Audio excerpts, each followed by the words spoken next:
Okay, so we've finally reached the United States. Let's start off with the Capitol building. The Capitol is the meeting place of the federal government of the United States.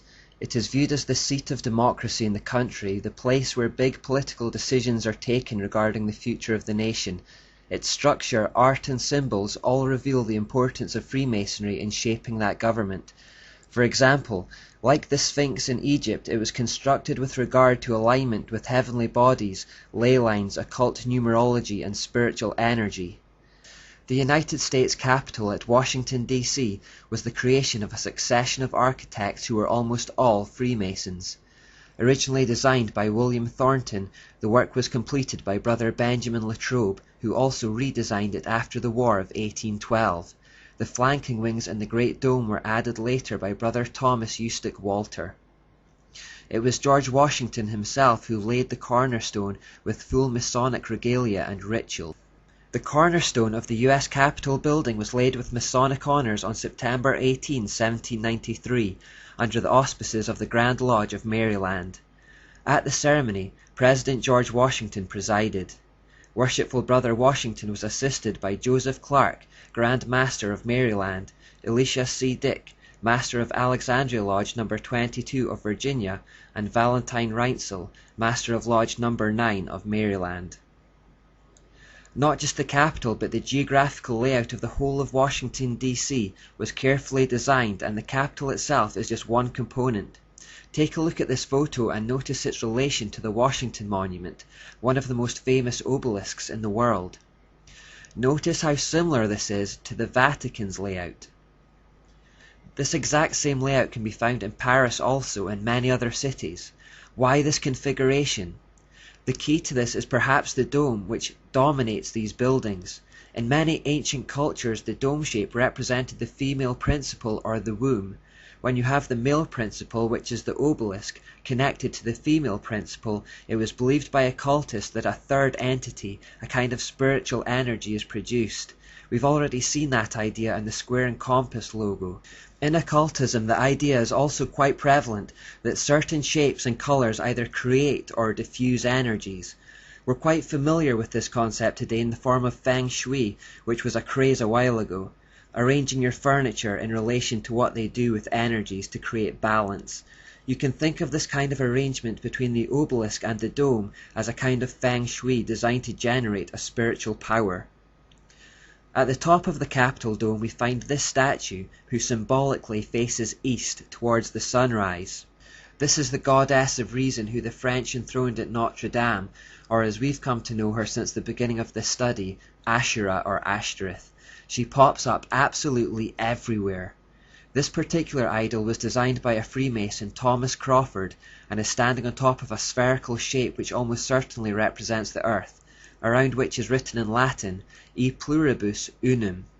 This means, out of many, one. Now remember, there's always a light side and dark side to every symbol, so the lighter good meaning for public consumption is calling for the unity of the American people, which was made up of immigrants. The dark hidden meaning is that the whole world will be united under the feet of this enigmatic goddess. The American form of Ashura is mostly known as Columbia.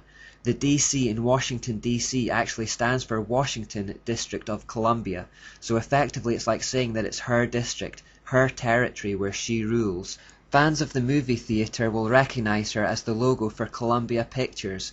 She is often thought of as the Spirit of America. Note how she holds an illuminating light in her right hand. And I never really noticed this, but it could also be argued that she stands on top of a pyramid-type structure. Now if we go inside the Capitol and look up at the dome, we see this. Now this dome looks almost exactly the same as the one in the Vatican, and at the top is a painting called the Apotheosis. It was painted by an artist called Constantino Brumidi. His story is interesting because in his younger years he became famous for his paintings commissioned by the Vatican. In 1848 there was a Masonic attempt to overthrow the power of the Pope, and although it was ultimately unsuccessful, this guy who made a living painting for the Vatican, Brumidi, was surprisingly found to be one of the guilty chief conspirators. After that he was shipped off to the USA, and there he made a name for himself by working for occult societies. It was he who painted this painting, which creates a kind of Masonic mirror image to the Vatican. The whole setup of the Capitol, dome, and obelisk is present in the Masonic Washington and in the Catholic Vatican. Now this would seem odd for two seemingly opposed ideologies to do this, but then we remember Alice A. Bailey's pronouncement. There is no question, therefore, that the work to be done in familiarizing the general public with the nature of the mysteries is of paramount importance at this time. These mysteries will be restored to outer expression through the medium of the Church and the Masonic fraternity.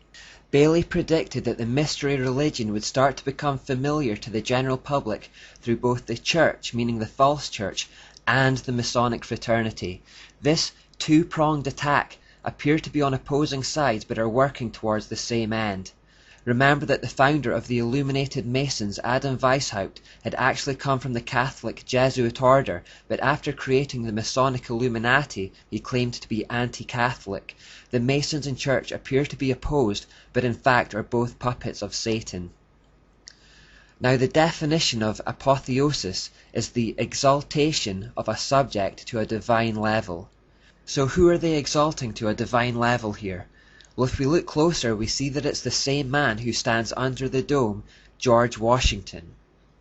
Look at the bottom and you will see the goddess Columbia or Asherah, and then George Washington is depicted directly above her. It represents the deification of the man, George Washington. Note the pose he is striking with his left arm raised and his right hand extended outwards. He was depicted in a similar manner when this statue was commissioned. Now this statue is again elevating Washington to a position of God, as it was modelled on Zeus. It was meant to go on display at the Capitol, but after it was found to make people uncomfortable, it was moved to the Smithsonian Museum instead. What is extraordinary is that this pose is more commonly associated with Baphomet, the horned goat god that represents Satan. Remember when we turned the pentagram representing man upside down, we got Baphomet. So if the painting intends to elevate the man Washington to the level of a god, we are forced to ask the question, what kind of god?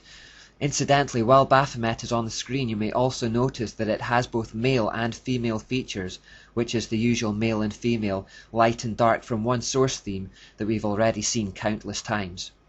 If we go back to the painting one more time, we see that the other figures that surround Washington are also ancient gods and goddesses from pagan mythologies, the likes of Atlantis, Venus, Vulcan, Ceres and Minerva, all in reality just demons looking for worship.